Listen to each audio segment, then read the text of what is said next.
views, opinions, and findings contained in this podcast are those of the host and subject matter experts. They should not be construed as official Department of Defense positions, policies, or decisions unless designated by other official documentation. Hi, welcome to Clinical Updates in Brain Injury Science Today, or CUBIST, a podcast for healthcare providers about current research on traumatic brain injury, also known as TBI. This program is produced by the TBI Center of Excellence, or TBI COE. I'm your host today, Amanda Gano. Today, I'll be speaking with Dr. Donald Marion. Dr. Marion is a neurosurgeon and TBI subject matter expert at TBI COE. Don and I will discuss a study entitled A Review of Implementation Concepts and Strategies Surrounding Traumatic Brain Injury Clinical Care Guidelines by Angela Lumba-Brown and colleagues and published in the Journal of Neurotrauma, December of 2021. Hi, Don, and thanks for bringing this article to our attention today. Could you tell us a little bit about this study? Sure, and good morning, Amanda. I think this is a very interesting article and, one that I was really excited to discuss. Amanda, in the late 1980s, the Department of Health and Human Services Agency for Healthcare Research and Quality, or AHRQ, found that the quality of care and outcomes for common illnesses varied a great deal throughout the United States. They also found a relationship between the outcomes and the ways in which patients were treated or the medical procedures that were done.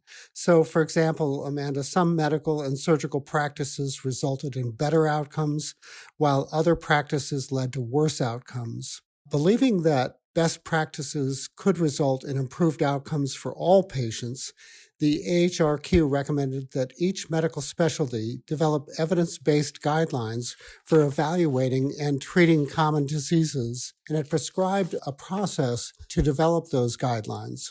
So in 1995, a group of neurosurgeons, of which I'm proud to say I was one, published the first evidence-based guidelines for managing severe TBI following AHRQ recommendations. Since then, several organizations, including TBI COE, have published guidelines for TBI and concussion evaluation and management. Some new reports indicate that implementing evidence-based guidelines for severe TBI may have led to significant reductions in the rate of mortality and morbidity. However, Amanda, during the past 10 to 20 years, concerns grew that these guidelines were not widely evident in the clinical practice of physicians, hospitals, or clinics. For example, a survey of 250 U.S. trauma centers found that only 1/3 of the centers followed a key recommendation to monitor increased intracranial pressure from the guidelines for severe TBI. A 2016 study found pre-hospital care had a particularly low rate of guideline adherence, 26% compared with 85% in the emergency department setting. The current study we're talking about right now is attempting to define some of the issues limiting the widespread adoption and implementation of the existing TBI guidelines and some possible solutions.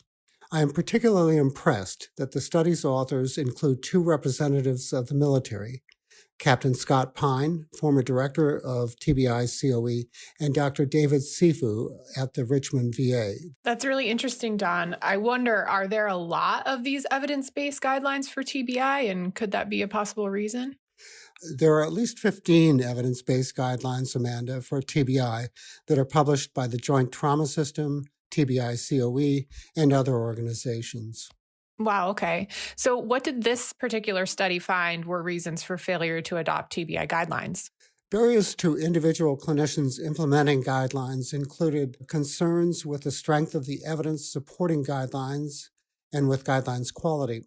For example, none of the specific guidelines for managing severe TBI that are published by the Brain Trauma Foundation are actually supported by randomized clinical trials or Class 1 evidence. And in fact, most of the guidelines are only supported by Class 3 or the lowest quality of evidence.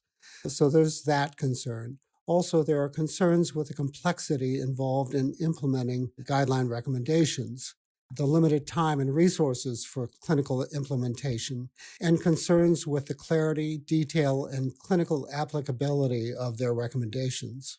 The implementation of guidelines within a given healthcare system appears to depend on where patients entered the system, for example, primary care, specialty care, or emergency department. Organizational factors such as reimbursement, provider caseload, and time constraints also affect guideline adherence. Patients treated in a level 1 trauma center or who live in a country with a high standard of living have a better chance of receiving care consistent with guideline recommendations. Amanda, the unfortunate reality is that even though the majority of TBI deaths occur in low and middle income countries, high income countries often develop these guidelines based on resources only available in the high-income countries and not available in low-income countries. I mean, that seems like it's a very complicated issue, these barriers for implementing these guidelines. What do the authors suggest to be done to improve guideline implementation and compliance? Well, Amanda, you're correct. And the causes are certainly multifactorial.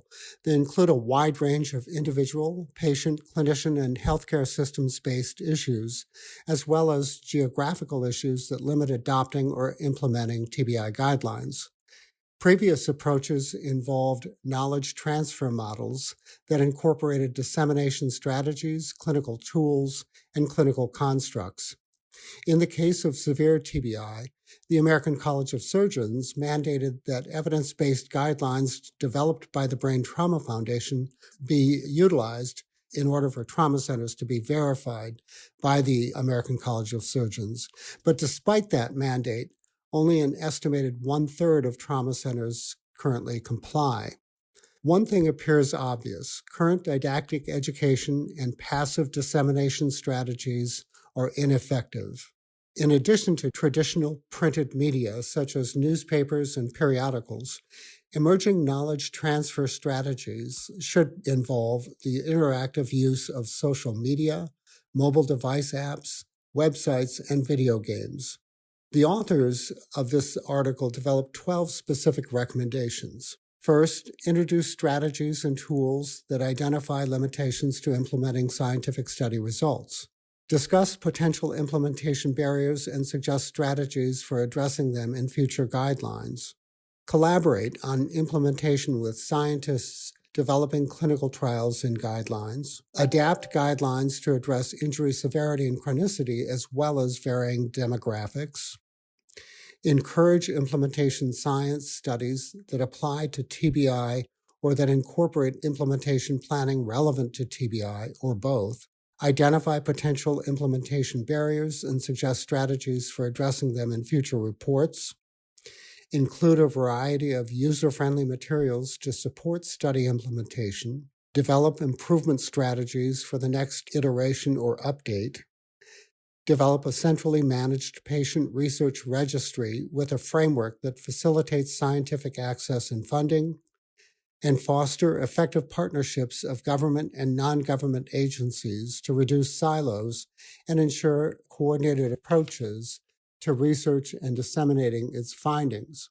Create funding efforts geared toward studies using implementation science to translate study outcomes, and propose legislation that removes the administrative barriers delaying success in research. Wow, Don. So that's a lot of information to take in. And there are a lot of different recommendations that could be applied to a lot of different people. So it's pretty complicated. What would you say are the key takeaways from these recommendations and from this study? Right, I agree. There's a lot of information there, but really the key suggestions, I think, are that when designing future research aimed at informing best practices, the investigators must address strategies for implementation that must be incorporated into the design of future clinical recommendations, for example. The comprehensive strategy and action plan for warfighter brain health, I think, is a step in that direction. So future guidelines, Amanda, must address implementability. Content should consider adaptability, usability, validity, applicability, communicatability, accommodation, implementation, and evaluation. Very importantly, I think that funding agencies should require that new proposals include an implementation plan or a focus on measuring dissemination and implementation, or both. And let me just ask you, Amanda, I know that you've directed the creation of several CRs now at TBI COE. How many times have you considered implementability in creating those CRs? We do to a limited extent, but I certainly think that it could be a process that could be improved. Absolutely. And I think I agree with you. Creating an implementation plan at the beginning of the development of some of these tools or at the beginning of a research study is a great way to make sure that that gets incorporated. Well, thanks, Don. That's all the time we have for today. You can stay up to date on future episodes by subscribing to CUBIST on iTunes, SoundCloud, Stitcher, or wherever you listen to podcasts, where you can also find links to the articles we discuss and other relevant resources. CUBIST is produced and edited by Vinnie White and was hosted today by me, Amanda Gano. It is a product of the Traumatic Brain Injury Center of Excellence, a branch of the Research Portfolio Management Division under the Research and Engineering Directorate of the Defense Health Agency, led by Branch Chief Captain Scott Koda, Medical Corps, United States Navy. Thank you for listening to this episode.